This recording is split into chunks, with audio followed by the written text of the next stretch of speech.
দেড় দশক ধরে বিশ্ব ফুটবল শাসন করছেন দুজন অতিমানব, লিওনেল মেসি এবং ক্রিস্টিয়ানো রোনালদো। কিন্তু সময় তো আর কারো জন্য থেমে থাকে না। রাজাদের বিদায়ের পর ফুটবল সাম্রাজ্যের পরবর্তী সিংহাসনকার একসময় ভাবা হতো। মেসি রোনালদোর পর বিশ্ব শাসন করবেন ব্রাজিলের পোস্টার বয় নেইমার জুনিয়র। কিন্তু জুনিয়র রাজপুত্রের সেই সিংহাসনে আজ ভাগ বসিয়েছেন ফরাসি গতিদানব কিলিয়ান এমবাপ্পে। পিএসজিতে এক সময় কাঁধে কাঁধ মিলিয়ে লড়া এই দুই মহাতারকার উত্তরাধিকার বা লিগাসির তুলনা করলে আজ কার পাল্লা ভারী? ফুটবল ইতিহাসের পাতায় কার নাম খোদাই থাকবে পরের সারিতে? আজ আমরা গভীর বিশ্লেষণ করব নেইমার নাকি এমবাপ্পে, পরবর্তী যুগে কার ফুটবল লিগাসি সবচেয়ে বেশি আধিপত্য বিস্তার করবে। তবে শুরু করা যাক নেইমার জুনিয়রকে নিয়ে। পেলে রোনালদোর উত্তরসূরি হিসেবে ব্রাজিলের ঐতিহ্যবাহী যুগা বনিত বা সুন্দর ফুটবলের শেষ ধারক বলা হয় তাকে। এদিকে সান্তোসের সেই রোগা ছেলেটি যখন বার্সেলোনায় এলেন, ফুটবল বিশ্ব মন্ত্রমুগ্ধ হয়ে দেখলো তার পায়ের জাদু। বার্সার হয়ে ট্রেবল জয়, চ্যাম্পিয়ন লিগ জয় সবই ছিল তার পায়ে। কিন্তু 2017 সালে 222 মিলিয়ন ইউরোর রেকর্ড ট্রান্সফারে পিএসজিতে যাওয়ার সিদ্ধান্ত তার ক্যারিয়ারের মোড় ঘুরিয়ে দেয়। অনেকেই বলেন মেসির ছায়া থেকে বের হতে গিয়ে নেইমার নিজেকে হারিয়ে ফেলেছেন। ইনজুরি আর মাঠের বাইরে বিতর্ক তার ক্যারিয়ারের সোনালী সময়টাও কেড়ে নিয়েছে। তবে সান্তোসে ফিরে আসার পর এবং সাম্প্রতিক 2026 বিশ্বকাপে ইনজুরি কাটিয়ে যেভাবে তিনি ব্রাজিলের জার্সিতে মাঠে লড়েছেন তা সত্যি প্রমাণ করে তার ভেতরে তাড়না এখনো ফুরিয়ে যায়নি। নেইমার মানে বিশুদ্ধ বিনোদন, ড্রিবলিংয়ের শৈল্পিক প্রদর্শন। কিন্তু প্রশ্ন হলো, কেবল সুন্দর ফুটবল কি ট্রফির খরা ঢাকতে পারে?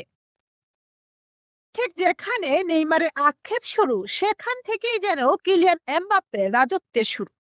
মাত্র 19 বছর বয়সে ফ্রান্সের হয়ে বিশ্বকাপ জয়, কাতার বিশ্বকাপের ফাইনালে হ্যাটট্রিক করে ফুটবল ইতিহাসের অন্যতম সেরা ব্যক্তিগত পারফরম্যান্সের জন্ম দেওয়া এমবাপ্পে আধুনিক ফুটবলের এক নির্মম গোল মেশিন। পিএসজি সর্বকালের সর্বোচ্চ গোলদাতা হয়ে 2024 সালে যখন তিনি রিয়াল মাদ্রিদকে যোগ দিলেন, তখনই পরিষ্কার হয়ে যায় তার লক্ষ্য কি।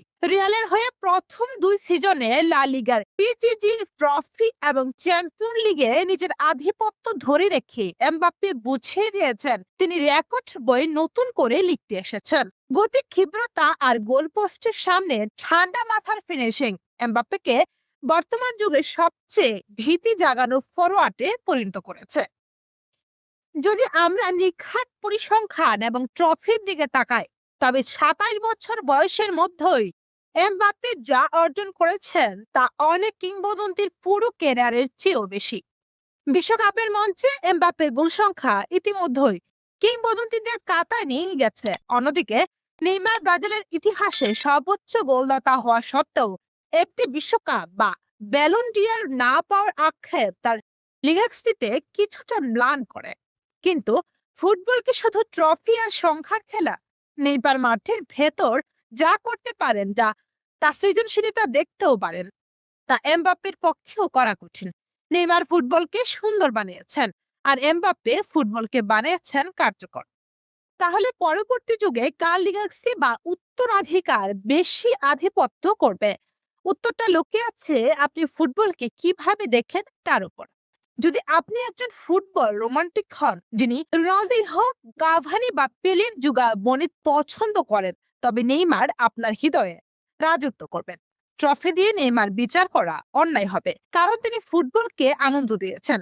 কিন্তু যদি আপনি বিচার করেন দীর্ঘস্থায়িত্ব, রেকর্ড, ট্রফি এবং বিশ্বমঞ্চে নিখাত আধিপত্য দিয়ে, তবে কিলিয়ান এমবাপ্পে ইতিমধ্যেই নেইমারকে ছাড়িয়ে গেছেন। রিয়াল মাদ্রিদের হয়ে খেলেছেন এবং ফ্রান্সের অধিনায়ক হিসেবেও 2026 বিশ্বকাপে ট্রফি জয়ের অন্যতম প্রধান দাবিদার তিনি। আগামী দিনগুলোতে ব্যালন ডি'অর এবং চ্যাম্পিয়ন লিগের মঞ্চে এমবাপ্পের নামই সবার উপরে উচ্চারিত হবে। ইতিহাস হয়তো এমবাপ্পেকে একজন গ্রেটার উইনার বা বড় বিজয় হিসেবে মনে রাখবে, কিন্তু নেইমারকে মনে রাখবে ফুটবল মাঠের একজন চিরসবুজ জাদুকর হিসেবে। প্রিয় দর্শক, আপনার কি মনে হয় পরিসংখ্যান বিচারে এমবাপ্পে নির্মম আধিপত্য নাকি নেইমারের পায়ের সেই শৈল্পিক জাদু? পরবর্তী প্রজন্মের ফুটবলারের উপর কার প্রভাব বেশি থাকবে? কে বসবে ফুটবল সাম্রাজ্যের আসল সিংহাসনে? আপনার মূল্যবান মতামত নিচে কমেন্ট করে আমাদের জানান। ভিডিওটি ভালো লাগলে একটি লাইক দিন এবং ফুটবলের এমন আরো রোমাঞ্চকর বিশ্লেষণ দেখতে আমাদের চ্যানেলটি এখনই সাবস্ক্রাইব করুন। ধন্যবাদ।